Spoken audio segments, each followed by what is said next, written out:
Urobil si chybu a nainštaloval si najnovší iOS 26, ktorý Apple nedávno predstavil a chceš ho odstrániť a vrátiť sa nazad na predošlú verziu iOS 18? V tomto videu ti ukážem ako na to. Budeš k tomu ale potrebovať počítač alebo Mac. V prvom rade, ak nemáš zálohu z predošlého iOS 18, tak prídeš o všetky dáta. Tak si teda dobre rozmysli, či sa chceš vrátiť nazad. V prvom kroku pôjdeš na svojom počítači alebo Macu na web ips2tv.me. Tu stiahneš predošlú verziu iOS 18.5. Na tomto webe nájdi presne svoje zariadenie. Ja mám iPad a potom zvol presný model tvojho zariadenia a stiahni zložku.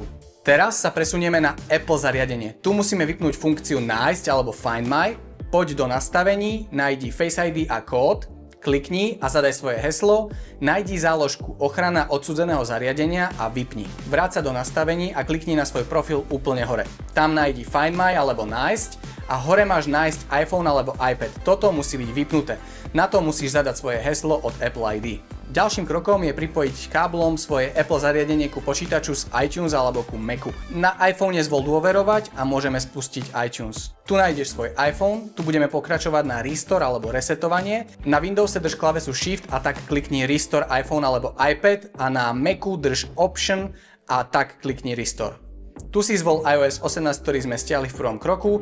No a teraz už len počkaj, kým sa všetko nainštaluje a po pár minútach máš hotovo. Momentálne je tvoje zariadenie ale úplne vymazané a ak máš zálohu, tak ho môžeš obnoviť zo zálohy. No a máme hotovo. Ak ti tento návod pomohol, nezabudni hodiť like a follow. Ak máš nejaké otázky, tak napíš koment.